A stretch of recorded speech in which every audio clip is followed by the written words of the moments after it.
A paz do Senhor, meus irmãos. Mais um dia, mais uma palavra aos nossos corações. Abra comigo sua Bíblia no livro do profeta Jeremias. Jeremias, capítulo 17, apenas alguns versículos. Versículo 9 e o versículo 10, que diz: Enganoso é o coração, mais do que todas as coisas, e perverso. Quem o conhecerá? Eu, o Senhor, esquadrinho o coração. Eu provo os pensamentos. É isso para dar a cada um segundo os seus caminhos e segundo o fruto das suas ações. Amém? Enganoso é o coração do homem. Bom, as emoções, quando a gente fala de coração, fala de emoções. As emoções tendem a nos guiar, a querer nos guiar por caminhos que muitas vezes não é o caminho que o Senhor quer que tracemos. Veja, por exemplo, em tempos de guerra, em tempos de angústia, em tempos de batalhas, de aflições, o que fazemos? Ah, Senhor, misericórdia, meu Pai, olha para o teu servo, por que, Jesus? E começamos a clamar.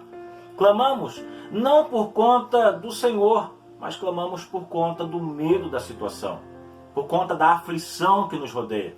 Cordéis de morte nos cercaram, e aí a gente começa a buscar. Nós começamos a buscar, a orar, a clamar mais ao Senhor por conta da tribulação. Mas há também o inverso. Quando estamos em momentos de paz, o que fazemos? Lá vai o nosso coração de novo nos guiando a um lugar de tranquilidade. É como se estivéssemos vivendo aquele momento em que o salmista diz: guia-me mansamente às águas tranquilas. Mas quando chegamos às águas tranquilas, o que faremos?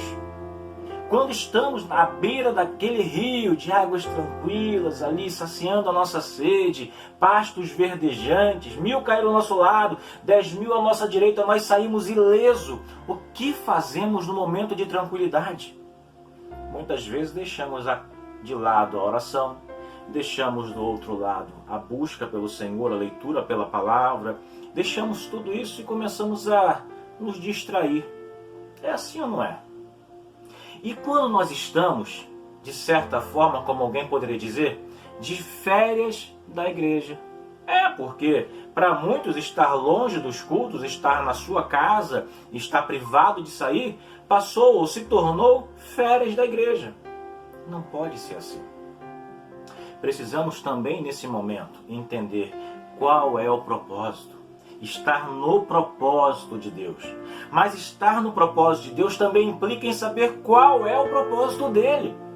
Porque não adianta querermos estar no propósito se não sabemos qual é o propósito.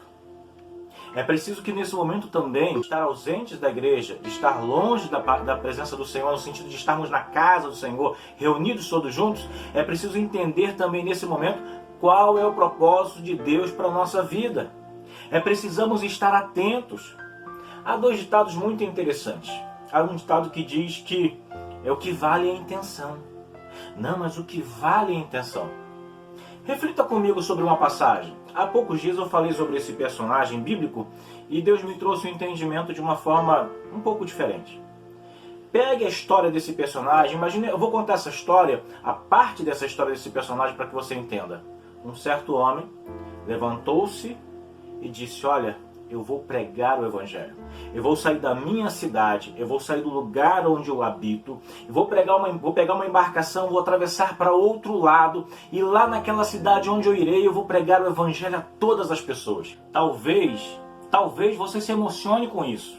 Talvez você glorifique a Deus. Olha, maravilha, Deus está levantando os seus homens na terra para fazer a obra. Mas essa história é de Jonas. E todos nós sabemos que ele estava indo numa direção contrária àquilo que Deus queria.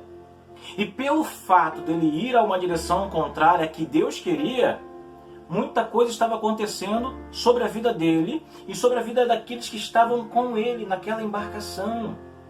Não havia um propósito do Senhor naquele momento. Há 2 ditados interessantes que falam que o que vale é a intenção. Havia a intenção de pregar o Evangelho a uma outra cidade. Mas o que vale de fato é a intenção? Não. O que vale de fato é o propósito do Senhor. E qual é o propósito de Deus para a sua vida? O que Deus tem a fazer, quer fazer na sua vida? Você já parou para pensar, para buscar sobre isso, acerca desse tema? Senhor, o que tu queres que eu faça?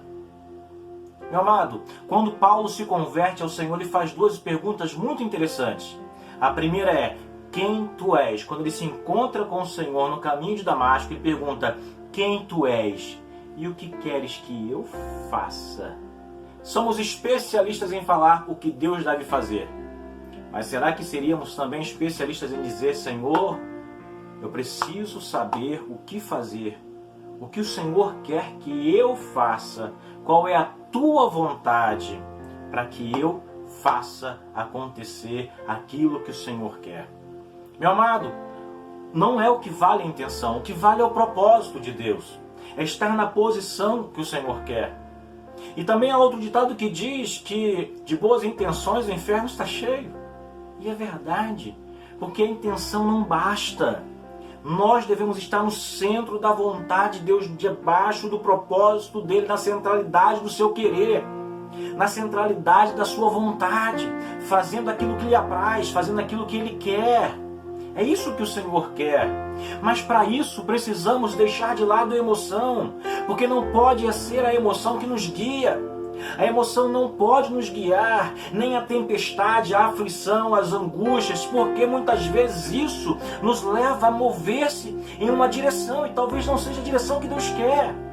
Existem conflitos talvez na sua casa hoje, existem conflitos na questão da sua finança hoje, talvez existam conflitos ainda pior, que é aquele conflito interno, aquela angústia interna, aquele sentimento interno que ninguém vê, ninguém percebe, mas você sente. Você está aí sentindo no seu peito esse aperto e não sabe como resolver, não sabe de que maneira atuar para poder isso parar. Entenda, amado, mas haja segundo o propósito de Deus para a tua vida. Mas também não deixe que o contrário venha também te ludibriar, que as emoções do contrário venham também te entorpecer. Porque ao estar em paz, ao estar num ambiente tranquilo, numa situação agradável e confortável, você também venha deixar de lado a vontade de Deus e ser guiado às emoções de estar ali confortável, de estar ali numa situação tão favorável e se esquecer de propositar-se em Deus. Meu amado, e quando nós nos colocamos numa situação de dedicação a propósitos errados, nós perdemos pelo menos 4 coisas. Nós perdemos pelo menos 4 coisas quando gastamos, investimos, nos dedicamos ao propósito errado. Primeira coisa que você perde, tempo. O apóstolo João diz, filhinhos, é já a última hora. Não há mais tempo. Jesus está vindo, está próximo de arrebatar sua igreja, não há mais tempo. Não podemos mais gastar tempo, perder tempo naquilo que não está no propósito de Deus. Gastar tempo em coisas que não são aquilo que Deus tem propositado para a tua vida. Precisamos investir o nosso tempo no centro da vontade de Deus. Senhor, eu quero estar na tua presença. Senhor, eu quero fazer a tua vontade. A segunda coisa que a gente perde são propriedades. Imagine vocês quando Jonas sai de sua casa, de sua terra, pega a embarcação, vai para a embarcação, começa aquela grande tempestade, o barco começa a vir a pique e eles começam apavorados, aqueles tripulantes ficam apavorados e começam a jogar coisas fora, começam a jogar suas propriedades fora, começam a jogar suas malas fora, começam a jogar seus bens fora para que aquela embarcação ficasse mais leve e conseguisse se manter flutuante naquele mar bravio. Às vezes você está passando um momento de angústia e você está vendo tudo se jogado fora, tudo se perder. Perdendo o casamento, perdendo a fé, perdendo a esperança, perdendo a alegria. Você sorria, não sorri mais. Você era alegre, não é tão mais alegre assim. Parece que se perdeu a alegria, parece que se perdeu a esperança. O brilho nos teus olhos se perdeu. E as propriedades físicas também. Quem sabe você já perdeu casa, carro, perdeu até a dignidade, né? E muitas coisas você perdeu porque você está muitas vezes dentro de um propósito errado, indo em uma direção errada. Muitos daqueles estavam ali naquela embarcação tentando achar soluções para o despropósito de Jonas. Não seja um despropositado. Não seja alguém que está fora do caminho, e seja no caminho do Senhor. E seja no centro da vontade de Deus. Uma outra coisa que perdemos é força. Imagine o desgaste que seria nadar naquele mar revolto ao ser jogado na tempestade por conta de estar fora do propósito. Porque era isso que aconteceu com Jonas. Foi isso que aconteceu até com ele. Foram jogados. E se ele fosse nadar para poder se retomar ou poder sobreviver? Meus amados, muitas vezes gastamos força, empenhamos força naquilo que não está na vontade de Deus. E aí quando vem as grandes tribulações, as grandes provações, as grandes lutas da nossa vida, nós já não temos mais força necessária para lutar. Já não teremos mais a força necessária para vencer, para continuar firme, porque gastamos a nossa força em um despropósito. A quarta coisa que nós perdemos é almas. Enquanto Jonas estava ali, indo para uma outra direção, ludibriado pelas emoções do seu coração, almas estavam perecendo lá em Nínive. Até as almas da embarcação estavam quase a perecer. Enquanto Jonas estava num propósito errado, as almas daquela embarcação estavam perecendo e as almas de Nínive também. Às vezes gastamos nosso tempo, nossa dedicação a um propósito errado, e isso faz com que almas estejam perecendo. Às vezes gastamos tempo até com pessoas erradas, convivendo, habitando, vivendo em função de pessoas erradas. E aquelas que de fato Deus tem um tratar, tem um fazer, tem um cuidado, quer salvar, quer edificar, quer fortalecer, nós não nos dedicamos. Queremos andar com aqueles que nos são favoráveis. Queremos andar e ser amigos daqueles que nos alegram o coração.